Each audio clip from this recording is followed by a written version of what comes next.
बिस्मिल्लाहिर्रहमानिर्रहीम। अस्सलाम वालेकुम। मैं मोहम्मद फ़राज़ हूँ और आप देख रहे हैं करंट अफेयर्स विद फ़राज़। जनाब, आज पाकिस्तान में बड़ी इंपॉर्टेंट कुछ खबरें हैं, लेकिन मेरे लिए बड़ी खबर ये नहीं है कि नवाज़ शरीफ साहब को बरी कर दिया गया है। नवाज़ शरीफ साहब का जो ये रेफरेंस था या ये जो सज़ाएँ थी, ये उनको बरी कर दिया गया था उसी दिन जिस दिन 2022 में इमरान खान ने रूस का दौरा किया था।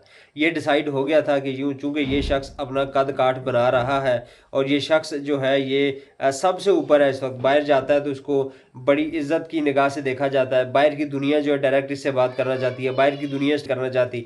तो इट वाज डिसाइडेड कि नवाज शरीफ साहब जो है बरी हो चुके हैं। चूँकि नवाज शरीफ साहब की एक तारीख है कि 1988 में IGI बनानी हो बेनज़ीर भुट्टो साहिबा के ख़िलाफ़। वहाँ पे जमात इस्लामी और बाकी जितने जो जमातें हैं जो कि मफाद परस्त जमातें हैं, सारी की सारी इकट्ठी होकर बेनज़ीर के खिलाफ IGI बनाएं, या फिर त्यारा साजिश केस हो या कोई भी जितने बड़े बड़े केसेस से पहले नवाज शरीफ साहब के ऊपर हुए हैं, नवाज शरीफ साहब को वहाँ से वापस लेके आने वाले वही लोग हैं जो आज उनको वापस लेकर आ रहे हैं।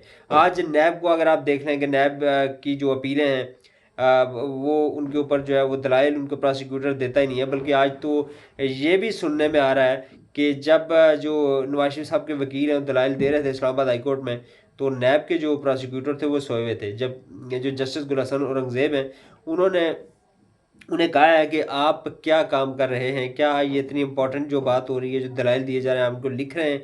तो उन्होंने कहा जी जी मैं लिख रहा हूँ, हालांकि सोए हुए थे। और जस्टिस गुल हसन औरंगजेब ने उन्हें कहा कि आप लिख किस चीज़ से रहे हैं, आपके हाथ में तो पेन ही नहीं है। तो ये सूरत हाल है इनकी। और आपको पता है कि नैब का चेयरमैन कौन है। सो मतलब इसको ये बिल्कुल ना खबर है, ना इसको हमें डिस्कस करना चाहिए। ये चीज़ पहले से डिसाइडेड थी और वैसा ही हो रहा है प्री प्लान तरीके से। आवाम की आंखों में धूल झोंकी जा रही है, आवाम को ये बताया जा रहा है कि आप कीड़े मकोड़े हैं, आपकी कोई हैसियत नहीं है, आपका काम सिर्फ इतना है आप टैक्स दें और हमारे लिए सहूलियात फराम करें अपने टैक्स के पैसे से। That is it. इससे बढ़कर ना आपकी ना मेरी कोई उम्मीद है, ना हमारी कोई हकीकत है पाकिस्तान के अंदर। तो इस चीज़ को तो बिल्कुल मतलब मेरे लिए ये खबर है ही नहीं कि नवाज शरीफ साहब को एवन फील्ड रेफरेंस में बरी कर दिया गया है। हालांकि इसके पीछे क्या केसेस थे, क्या चीज़ें थी। वॉल्यूम 10 जो है बड़ा हसास था, उसके अंदर बड़ी अहम चीज़ें थी। 10 वॉल्यूम JIT की रिपोर्ट जो बनी थी वो नवाज शरीफ साहब के खिलाफ आई थी। सिसलियन माफिया और गॉडफादर इस तरह के अलकाबात से सुप्रीम कोर्ट ऑफ पाकिस्तान के जजेस ने नवाजा था। लेकिन उस सब के बावजूद नवाज शरीफ साहब जो है बरी हो गए। सो उनकी किस्मत है, नून लीग की किस्मत है, नून लीग वालों को मुबारक हो। जनाब, दूसरा जो अहम तरीन जो इस वक्त जो सबसे इमरान खान साहब ने बैरिस्टर गौर को जो है चेयरमैन नामजद कर दी है। ये तो एक मतलब एक स्ट्रेटजी है और इस स्ट्रेटजी को मुझे कोई हक नहीं है कि मैं इसको तनकीद का निशाना बनाऊं। और बड़ी स्मार्ट मूव है इमरान खान की तरफ से, क्योंकि आपको पता होगा कि इलेक्शन कमीशन ऑफ पाकिस्तान ने ये पूरा प्लान किया हुआ था कि 20 दिन के अंदर, पहली बात तो जो इलेक्शन का उन्होंने टाइम दिया वो इतना कम टाइम था किसी भी जमात के लिए इंट्रा पार्टी इलेक्शन करवाना हो पाकिस्तान जैसे मुल्क में। ये प्रैक्टिकली पॉसिबल नहीं होता, क्योंकि इंट्रा पार्टी इलेक्शन के बाद जमातों के अंदर धड़ेबंदियाँ हो जाती हैं, और ये शायद PTI के अंदर भी इस तरह का मामला देखने में आएगा। और दूसरा ये था कि इलेक्शन 20 दिन में होगा नहीं और हम इसको बुनियाद बनाकर जो इनका बल्ले का निशान है वापस ले लेंगे। फिर इससे बढ़कर चूंकि इमरान खान का केस में नायल किया गया था इलेक्शन कमीशन ऑफ पाकिस्तान की जानिब से, तो वो एक दूसरा रीज़न थी।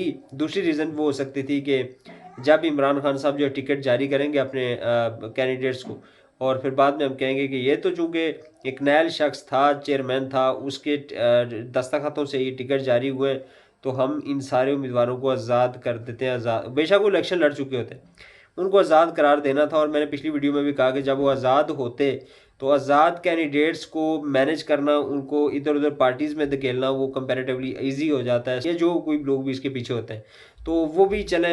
इमरान खान साहब ने वो भी एक मौका जो ख़त्म कर दिया और उन्होंने बैरिस्टर गौर को जो पाकिस्तान तहरीक इंसाफ का चेयरमैन मुकर्रर कर दिया, जो कि एक अच्छी मूव है, स्मार्ट मूव है। ये लोग जो समझ रहे हैं कि शायद बैरिस्टर गौर अगर चेयरमैन बन जाएंगे तो पता नहीं कौन सी आफत आ जाएगी, ऐसा कुछ भी नहीं होना। जो फैसला साजी है इमरान खान साहब के हाथ में रहेगी।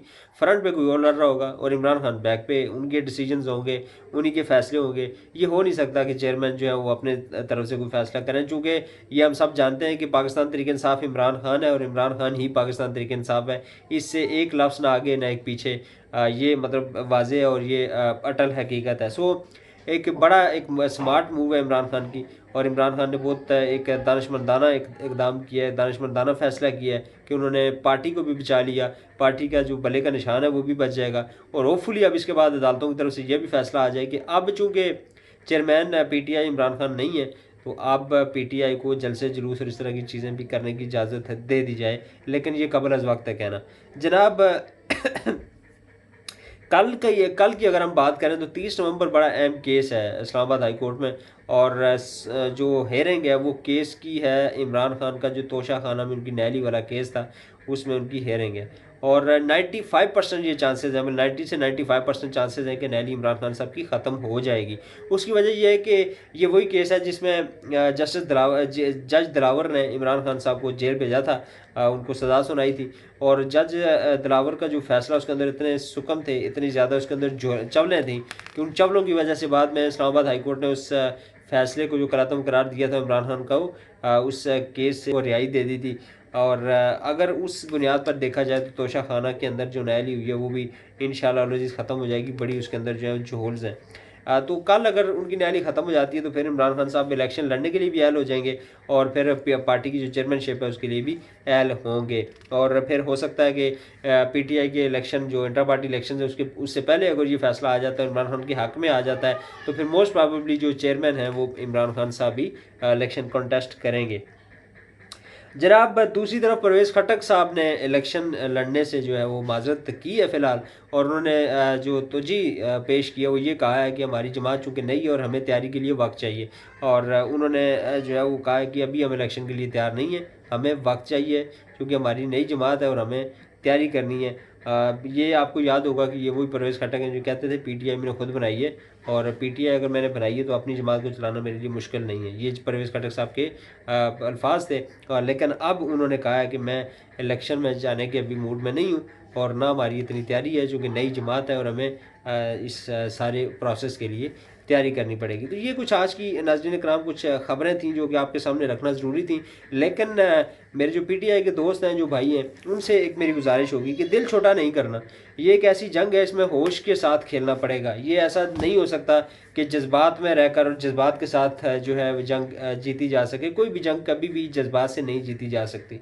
जज्बात में, गुस्से में बाज़ औक़ात ऐसे फ़ैसले हो जाते हैं कि जो बाद में आपकी ये परेशानी का बायस बनते हैं, और जज्बात के अंदर हमेशा जो है हार आपका मुकद्दर बनती है। इसलिए कभी भी किसी भी फैसले के ऊपर दिल छोटा नहीं करना। और चूंकि ये पाकिस्तान तहरीक इंसाफ के जो चेयरमैन हैं, जो पार्टी के हेड हैं, जो पार्टी के रूह रवा हैं इमरान खान साहब, उनका फैसला है, वो जिस पे भी याद रखेंगे तो उसे हमें एक्सेप्ट करना चाहिए, और इंशाअल्लाह अज़ीज़ उनका फ़ैसला अच्छा ही होगा।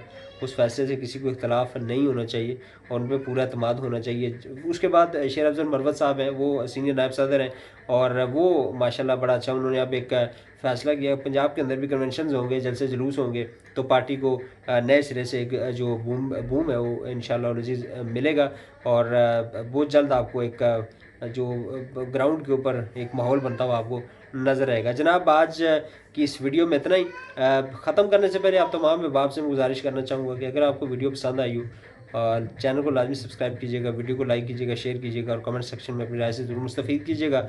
अगर आप मुझे फेसबुक पेज पर मुलाज़ा करें तो मेरे पेज को लाइक और शेयर करना मत भूलिएगा। अल्लाह ताला हम सबका हामी नासिर हो। अस्सलामु अलैकुम रहमतुल्लाहि व बरकातुहू।